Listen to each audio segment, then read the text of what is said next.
let's just talk about regular Coach Prime. There we go. You like it? You like how I did that? I do. It was a perfect segue. You're professional. So let's talk about it because I think you and I are on the same page as this, but obviously anytime there's a college football conversation in this 2024 era, the Colorado Buffaloes are going to be in the conversation, whether you love Coach Prime, whether you don't like him. He certainly, people have opinions on him and his program. And so they played way back on Thursday. They did take care of North Dakota State 31-26. Wasn't a perfect effort. A lot of teams didn't play perfectly over the course of week one. Obviously, the interest in that program is through the roof. It's only going to continue this weekend as they get set to travel to Nebraska. Mm-hmm. We actually just had Matt Rule's Monday press conference on in the studio here, the Tire Rack Studios here in L.A. Veejay, I think you and I are on the same page on this one. Your thoughts, and by the way, it felt like, I'll be honest, so I'm going to throw it over to you in a second, but I watched the entire Colorado-North Dakota State game like we all did. Mm-hmm. And what I saw was a team that, in my opinion, I think is improved on defense. I didn't understand the argument that it's the same thing as last year. I thought the O-line needed some work, but they were able to pass block. Deion Sanders only got sacked once. It wasn't a perfect effort, and it is worth noting. I understand they were playing an FCS program in North Dakota State, but North Dakota State's better than a lot of FBS programs. And so I took it as wasn't a perfect effort. You get the win, move on.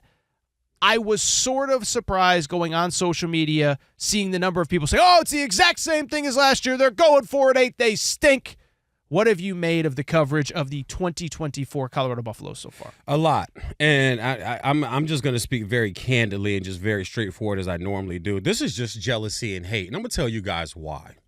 As long as I've been watching football, I've known who Deion Sanders is. Deion Sanders goes back, Coach Prime, Deion Sanders, goes back to Florida State, who I've always had a side crush on being a Michigan man. I've always loved their players. Warwick Dunn, Peter Ward, Charlie Ward, Chris Winkie, Lavernius Coles. They've had a handful of guys I just fell in love with. I wore 17 in high school because of Charlie Ward, okay? So I know exactly who Deion Sanders is.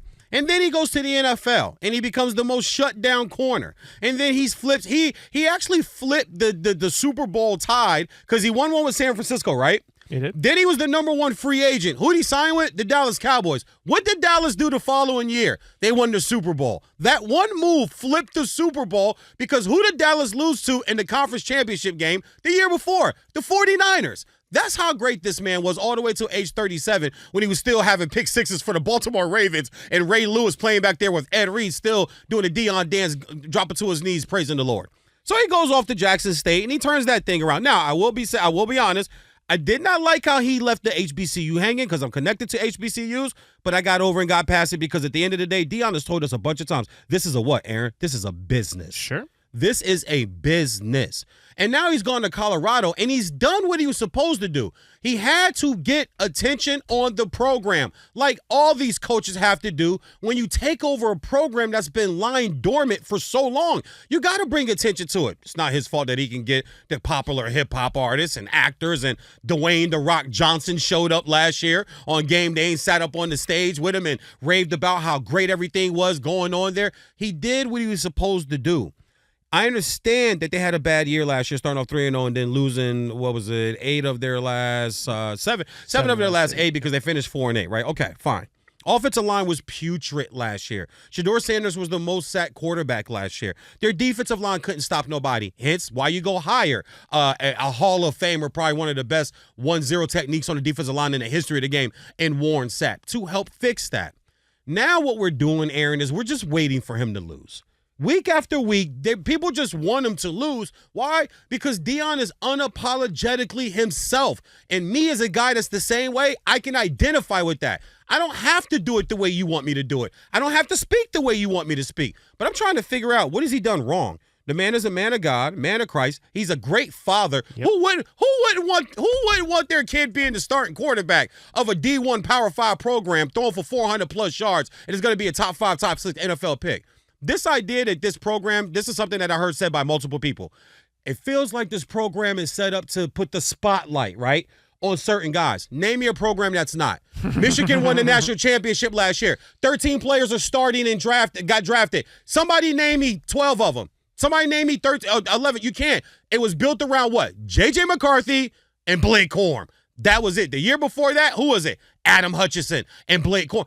Every program is built. Who's Alabama built around? Somebody name me 5 Alabama starters on offense without looking it up. But you know who Jalen Milroe is, though. Last year, you knew who Jaden Daniels was, right? And then we begin to know who Malik Neighbors was.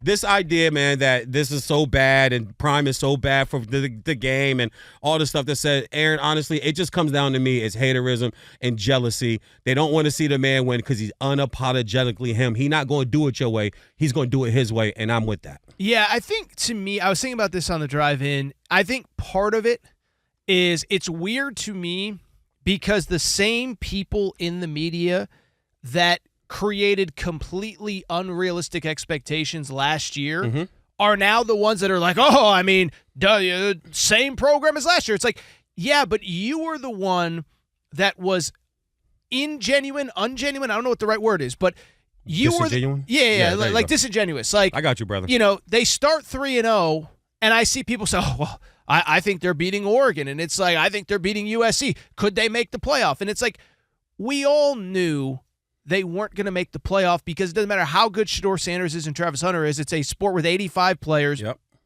No one can flip a roster that bad and have a playoff contender a year ago.